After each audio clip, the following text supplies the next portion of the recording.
इंदौर में एक कार्यक्रम के दौरान संघ प्रमुख ने कहा कि अयोध्या में राम मंदिर की प्राण प्रतिष्ठा की तारीख को प्रतिष्ठा द्वादशी के रूप में मनाया जाना चाहिए, क्योंकि भारत की सच्ची आजादी इसी दिन स्थापित हुई थी। लेकिन उनके इस बयान पर सियासी घमासान भी छिड़ गया है। विपक्ष के नेता संघ की मानसिकता पर सवाल उठा रहे हैं। मोहन भागवत के बयान को स्वतंत्रता सेनानियों का अपमान बताया जा रहा है। भगवान राम पर राजनीति नहीं करने की नसीहत दी जा रही है, लेकिन सियासत के बीच में सवाल है कि आखिर संघ प्रमुख के बयान के मायने हैं क्या। उन्होंने राम मंदिर प्राण प्रतिष्ठा की तारीख को सच्ची आजादी से आखिर क्यों जोड़ा, रिपोर्ट देखिए।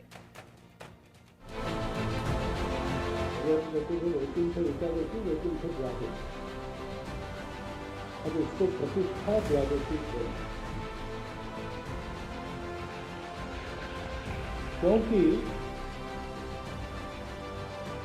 अनेक शतकों से परिचक्र झेलने वाले भारत के सच्चे स्वतंत्रता की प्रतिष्ठा उस दिन हो गई। स्वतंत्रता भी प्रतिष्ठित है, क्योंकि भारत स्वतंत्र हुआ 15 अगस्त, राजनीतिक स्वतंत्रता। भागवत के इसी ज्ञान पर घमासान छिड़ गया। राम मंदिर की प्राण प्रतिष्ठा का जिक्र कर मोहन भागवत ने सच्ची आजादी की बात कही तो सियासी बवाल बढ़ गया। संघ प्रमुख पर सवाल खड़े किए जाने लगे। विपक्षी संघ को घेरने लगे। दरअसल मोहन भागवत मध्य प्रदेश के इंदौर में एक कार्यक्रम में शिरकत करने आए थे। इसी दौरान मंच से उन्होंने राम मंदिर आंदोलन की बात कर राम मंदिर की प्राण प्रतिष्ठा के दिन को याद कर आजादी की बात कही और इसके मायने को भी समझाया। हमारा भाग्य निर्धारण करना हमारे हाथ में आ गया। हमने एक संविधान भी बनाया, एक विशिष्ट दृष्टि जो भारत के अपने स्व से निकलती है, उसमें से वो संविधान दिग्दर्शित हुआ। लेकिन उसके जो भाव है उसके अनुसार चला नहीं।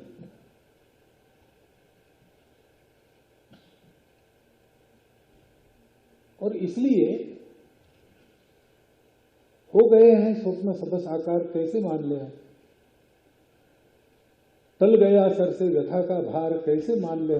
राम मंदिर प्राण प्रतिष्ठा के दिन को मोहन भागवत ने सच्ची आजादी का दिन बताया तो सियासत शुरू हो गई। कांग्रेस समेत कई विपक्षी दलों के नेता संघ की मानसिकता को सवालों के कटघरे में खड़ा करने लगे और शिवसेना उद्धव गुट के नेता संजय राउत ने तो रामलला पर राजनीति नहीं करने की नसीहत दे डाली। आपने कहा है भागवत साहब ने कि देश स्वतंत्र हो गया उस दिन, ये गलत बात है।